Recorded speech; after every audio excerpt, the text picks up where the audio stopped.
I know it's not very pretty, but believe me, this is going to become your best friend in the kitchen, and you're gonna wanna get these on your shelf right away when you find out what they can do. This is chicken and gravy dinner in a jar. This is an amazing meal base. You can turn it into chicken noodle soup, chicken and dumplings, chicken stew over rice, or just chicken and gravy dinner. Check it out. We're gonna make chicken and gravy dinner in a jar today, and it's probably a lot easier than you think.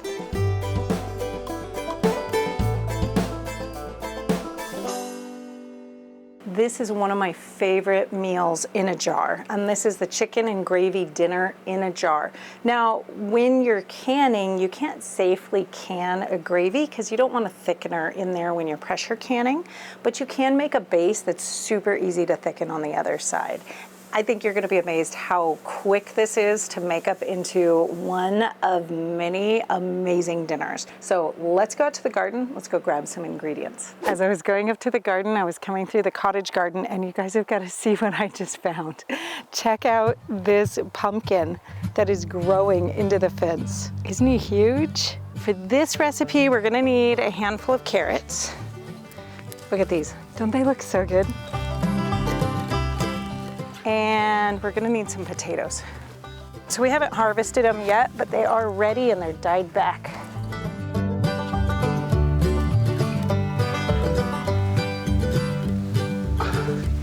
You're a good garden helper. Thank you. Okay, now we're gonna need to go get some celery.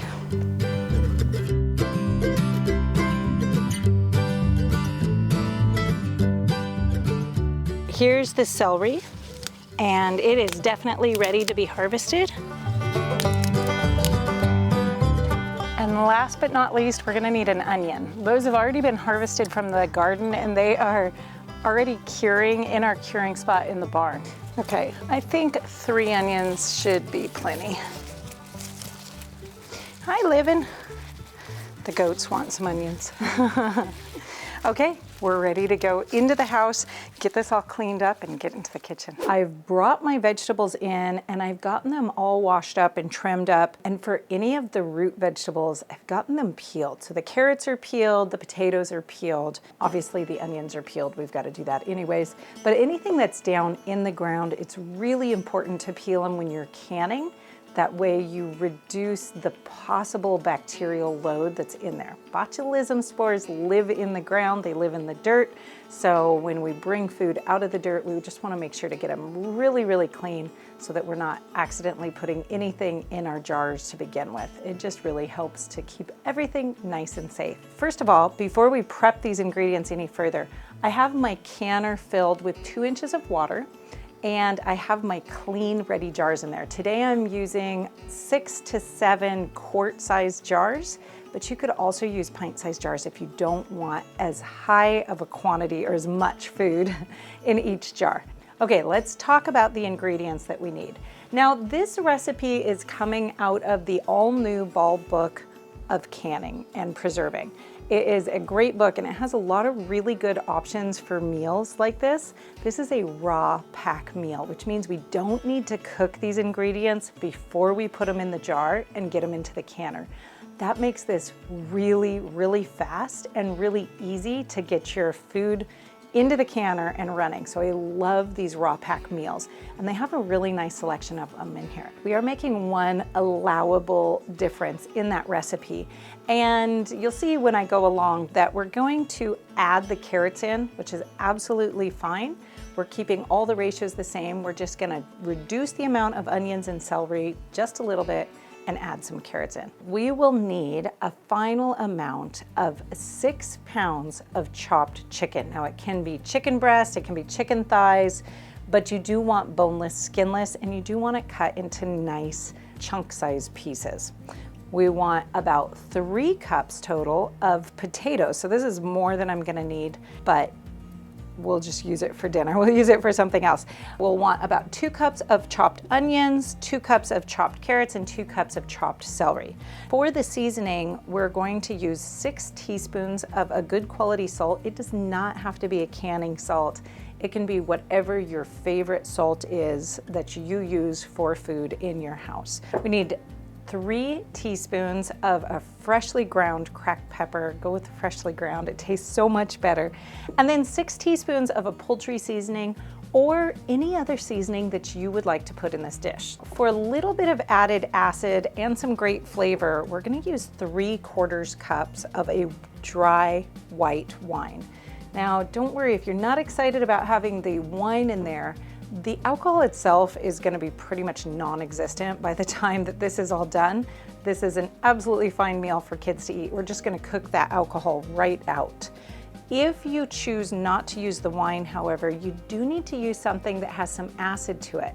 So you're gonna wanna use vinegar or something of that sort.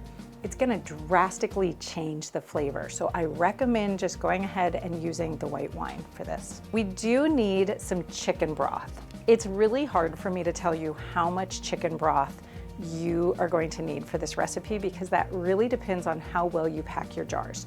Ideally, you're gonna use less than a cup of chicken broth, but sometimes it can be a little bit more. So just make sure you have some chicken broth on hand. A quart would be fine. This is a 1/2 gallon jar that I had fresh in the refrigerator. If you wanna learn how to can your own chicken broth, check out this video right here and I'll take you every step of the way through the process. Let's prep our ingredients while our canner is warming just gently. I have my secret weapon in the kitchen when it comes to preserving, and that is my food processor. This one's a Reveille. I love this one. It's huge. It holds 16 cups and it has this dicer blade. So I love this and you guys are gonna see why, but certainly you can just hand chop it. That's a great way to go too. Isn't that amazing? I absolutely love that. It goes so fast. I have a bowl here that I'm just gonna put all my ingredients in as I get them all prepped. I'm gonna go just shy of 2 cups here. And I'll save all the extras in a bowl off to the side for dinner tonight. The reason I went just shy is because I'm gonna get just a few more carrots through as the next vegetable goes through.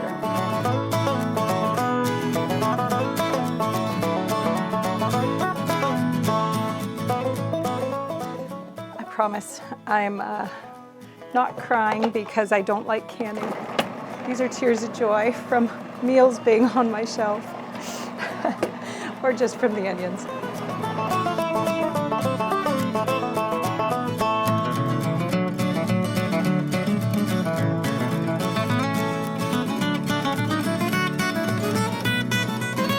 And that made really quick work of all of the vegetables. So now we're ready to move on to the meat. I have 6 pounds of boneless, skinless chicken breast here, and I'm ready to chop up the rest of it. I have most of it cut into nice small chunks. And when you're thinking about cutting things for meat for canning, think about what size you'd like to put in your mouth or what your finished product is gonna be. I'm gonna get all 6 pounds of chicken right into this bowl. If you've defrosted your chicken, it has some juice left over, you don't need to add that juice. Now I'm gonna add in all of the spices. Here goes the salt. I'm gonna kind of sprinkle it throughout because I'm gonna have to mix it all in. The pepper, poultry seasoning, and the white wine. I'm just gonna pour it all right into the bowl. And we're gonna stir it really, really well so that it is thoroughly mixed up. We want a little bit of all the ingredients on everything, especially all those seasonings. Just stir, stir, stir. Now, if the thought of canning something makes you nervous, especially the pressure canner, you may want to check out the free training that I have on how to can. We go over all of the safety aspects of canning so that you really get a firm grasp on the scientific principles behind canning. And we actually work together in the kitchen to can an entire meal in your water bath canner. And then we introduce you to the concepts of pressure canning. Just go ahead and check the description for the link to that free video training. The next step, since we already have our jars heating up in here, is to go ahead and heat up our chicken broth. We want it up to the simmer when we're packing our jars. So let's go ahead and get that into the pot on the stove right now. Let's talk about the other supplies that you might need. First of all, you're going to need brand new canning lids. So you're gonna need your jars, without any nicks or chips. Make sure they're in really good condition, make sure they're clean, and washed in hot soapy water immediately before you start. Mine are in the canner already. For a meal like this, I really like to use wide mouth. The wide mouth just allows you to pack in this kind of food into the jar a lot easier than the narrow mouth. You're gonna need bands. These do not need to be brand new. They just need to not be completely covered in rust so that they work. A good funnel is always helpful in canning. Some tongs, whatever you wanna use to get this food into a jar. A ladle for ladling in your hot broth.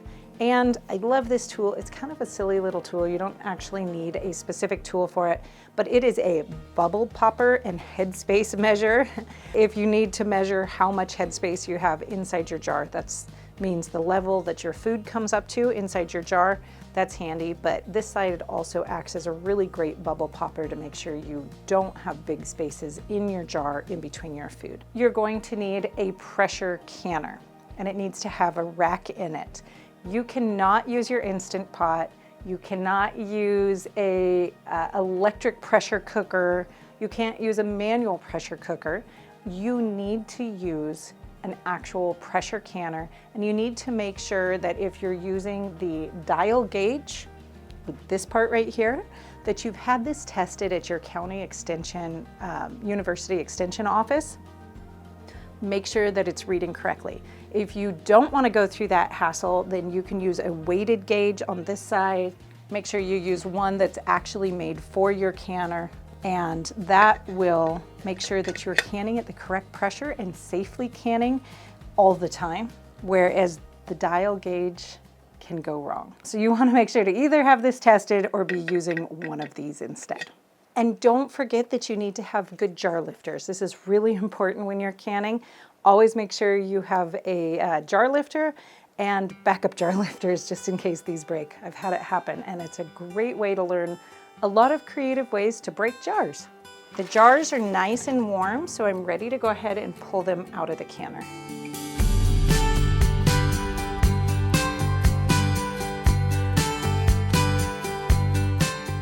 All right, now I want to just pack my jars filled with this mixture.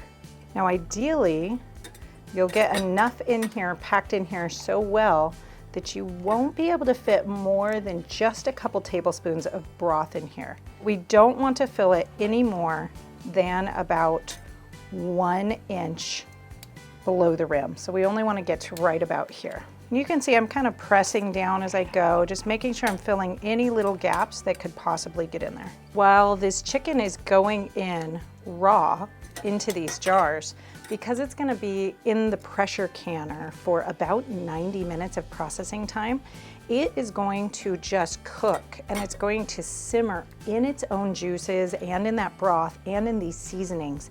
And it just makes the most tender, delicious, juicy food coming out of it on the other end. Just that cooking in its own broth in that sealed container is just an amazing way to go.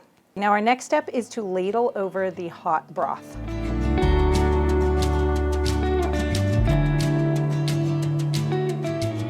Again, you may only use like 1 or 2 tablespoons of broth, and that's fine. You always want to maintain that 1 inch headspace. I'm going to take my bubble popping tool, or you could use a chopstick or a plastic knife or anything like that, and I'm going to just scrape it down the sides of the jars. And the reason I want to do this is to make sure there's no big gaps down at the bottom, which you can see my liquid level is changing on this jar while I'm doing that. The liquid is settling into little holes, little bubbles down in the bottom of the jar, throughout the jar, and that's great. That's exactly what we're looking for. We want to get that dealt with so that we can come back through and re-top that jar off with a little more broth to make sure we maintain that 1 inch headspace. That headspace is really important for getting a good seal on your jars. Now I'm just going to come back through and top it off a little bit more so that everything is to that 1 inch. Now we want to take a clean, very clean dish rag. It's damp, and we're just going to wipe the rim, make sure that there is not any broth on there or any chunks of food that would get in the way of your seal. Lids on.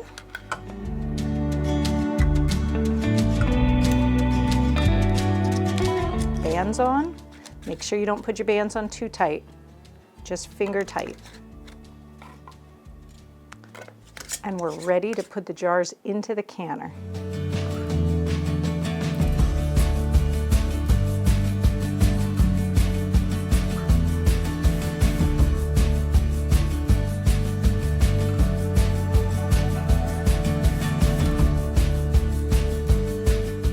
Jars are in the canner is on, and we've got to wait for it to start steaming before we can take the next step. So that's going to take a few minutes. The important thing to know is that you want to bring your canner up to temperature slowly. Like, don't go more than about medium high. You don't want to just crank it on all the way to high. So nothing more than about medium high on your canner, and bring it up fairly slowly. Once your canner comes up to a full steam, then you can go ahead and start a timer and let it steam at full steam for 10 minutes. After you've let it full steam, you're going to want to put your weight or your regulator onto your steam vent.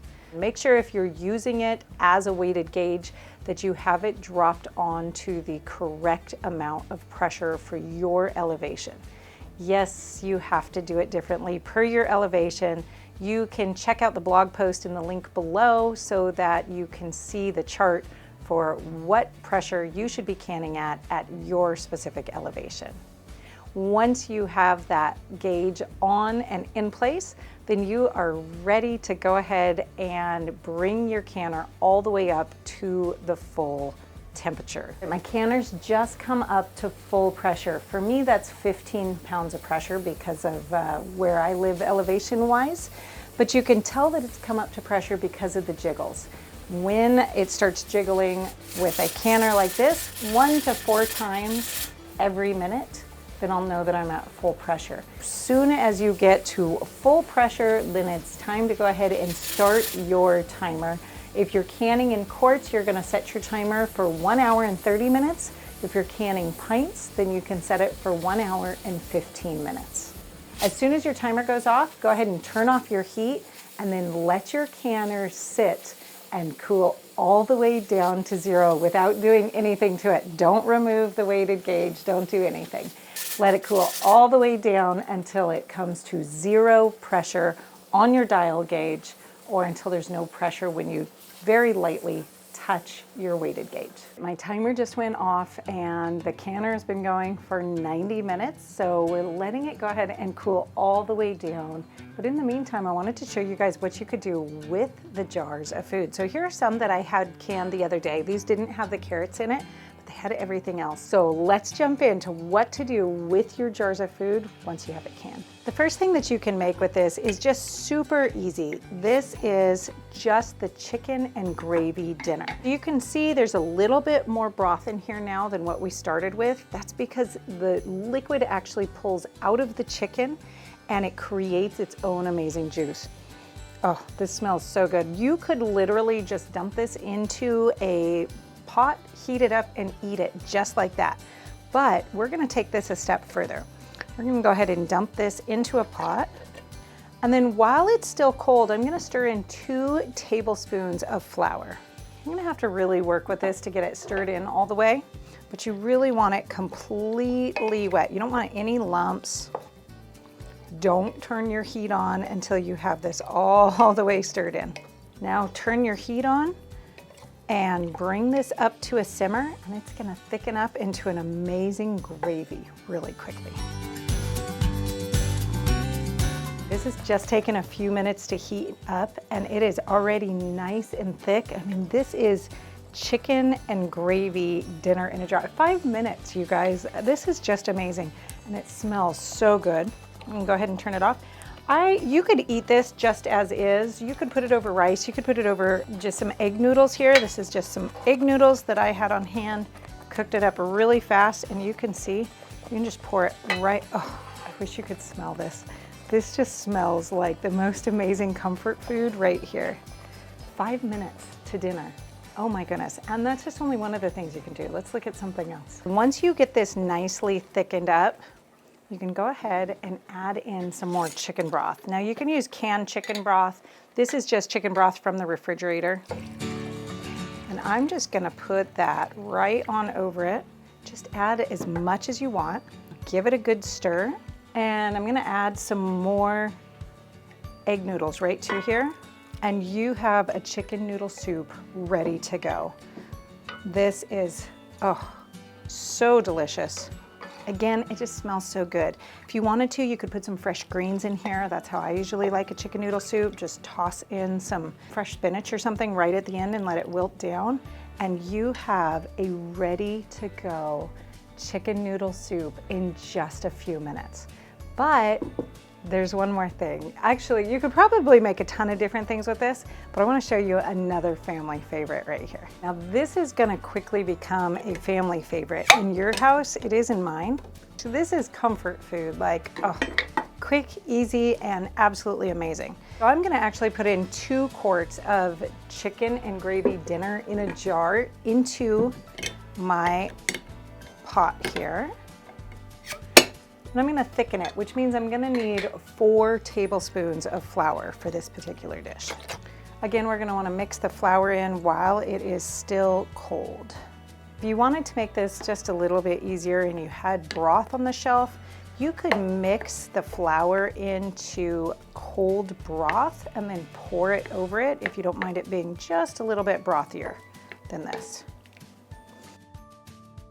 Okay, I'm gonna go ahead and turn this on, but because I want this to be really nice and brothy, I'm gonna go ahead and add in a little bit of that extra broth. An extra cup or so is just fine. Now, while this is heating up, I'm going to really quickly make some herbed dumplings. This is gonna be really fast and really easy. We're gonna start with 2 cups of flour. We're gonna mix in 1 tablespoon plus 1 teaspoon of baking powder, a teaspoon of salt, that was pepper, a teaspoon of pepper, a teaspoon of salt, and either a tablespoon of fresh thyme or a teaspoon of dried thyme. Ooh, I love the way thyme smells. So good. We're just gonna whisk that up. Create a little well in the center. Okay, now to that we're gonna add 3/4 cup of milk right in the center there, and 4 tablespoons or 1/4 cup of melted butter. And using a fork, I'm just gonna combine. All right, this is thickened up really nicely. You can see it's nicely gravy-like. It's not super thick, which is just what we want right now. And I'm gonna turn the temperature up just a little. I wanna have a nice little bit of a simmer going here. And then I'm gonna use a tablespoon and I'm gonna drop these into the pot right there, just right across the surface.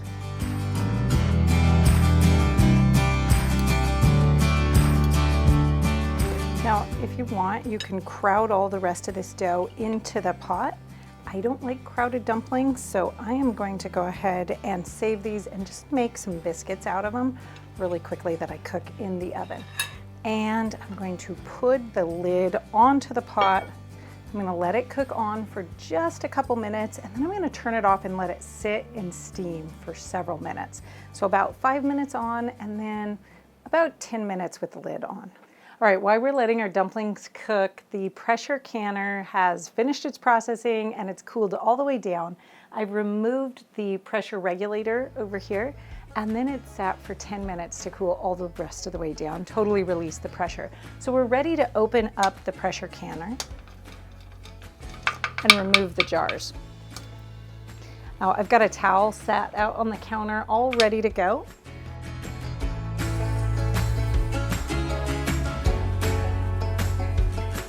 And that's 5 amazing jars of food all ready to go. This just needs to sit overnight, cool all the way down, and then you'll be ready to go ahead and wipe them down, test their lids to make sure that there's no movement, that they're well sealed, label them, and get them onto your pantry shelf so that they're ready to grab. Okay, let's go check on those dumplings. Oh, these look so good. They smell even better. Look at that, you guys. Chicken and dumplings in just a few minutes. And that is an amazing, super hearty, wonderful comfort food. Oh, this is gonna be so good. Hey, make sure you check out that free training if you want to learn how to can, but you're not sure exactly how to do it. I take you through every single step, step by step. And if you're interested in canning another meal, check out this video right here. Enjoy.